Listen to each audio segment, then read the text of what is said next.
Pension ఇది చాలా కీలకమైంది. పేద ప్రజల జీవితాల్లో అత్యంత మార్పు తెచ్చింది. ఒకప్పుడు పెన్షన్లు కొంతమందికి మాత్రమే దక్కేవి. అది రాజకీయ పార్టీల అనుయాయుల తరపున ఉన్నటువంటి వాళ్ళకి మాత్రమే దక్కేది.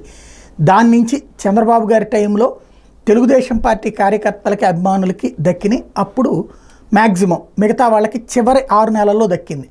మొదట్లో ఇచ్చినటువంటి పెన్షన్ 1000 రూపాయలు, అంటే 200 అంతకుముందు ఇచ్చేవాళ్ళు. రాజశేఖర రెడ్డి టైంలో అంటే చంద్రబాబు నాయుడు 2004 దిగిపోయిన నాటికి 75 రూపాయలు పెన్షన్ ఇస్తే, రాజశేఖర రెడ్డి నేను వస్తే 200 చేస్తానన్నారు. 200 చేశారు ఆయన. 5 ఏళ్ళు 200 ఉంది. ఆ తర్వాత ఆయన చనిపోయిన తర్వాత కూడా అదే కంటిన్యూ అయింది, 200 రూపాయలు చెప్పిన. అంటే 10 ఏళ్ల పాటు 200 రూపాయలే ఉంది.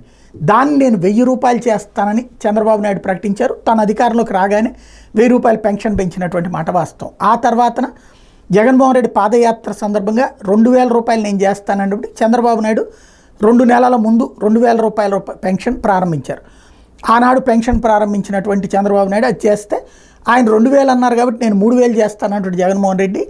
తర్వాత అది పెంచుకుంటూ పోతానన్నానని చెప్పి 2250 అట్లాగా 5 ఏళ్లలో 3000 రూపాయలు చేశారు. ఇప్పుడు దాన్ని 4000 రూపాయలు పెన్షన్ పెంచుతాను, అది రేపు జూన్లో ఎప్పుడైతే ప్రభుత్వం అధికారంలోకి రాగానే పెంచుతాను, ఏప్రిల్ నుంచినే దాన్ని పెంచినట్లు లెక్కేసుకోండి. ఈ నెలలకు కూడా 1000 రూపాయలు చొప్పున పెరిగే పెన్షన్ కూడా నేను జూన్లో ఇస్తాను అని చంద్రబాబు నాయుడు ప్రకటిస్తూ 4000 రూపాయలు అని ప్రకటించారు. దాంతో జగన్ 4000 చేస్తాడా 5000 అంటాడా అంటే, జగన్ మాత్రం నేను చెప్పే మాటకి విశ్వసనీయత ఉండాలి, ప్రస్తుత ఆర్థిక వనరుల రీత్యా చూసి చెప్తున్నాను అంటూ 3500 రూపాయల పెన్షన్, అది కూడా 250 రూపాయలు చొప్పున 2 ఏళ్ళు పెంచుతాను, అది 2028లో ఒకటి 29లో ఒకటి 250 రూపాయలు చొప్పున పెన్షన్ పెంచుతాను, ఇప్పుడు ఇస్తున్న 3000 కొనసాగిస్తూ ఇంకో 250 చొప్పున 28-29లో పెంచుతాను, మొత్తం 3500 రూపాయల పెన్షన్ పెంచుతాను అన్నటువంటిది తాజాగా ఇస్తున్నటువంటి హామీ. తనది విశ్వసనీయ హామీ,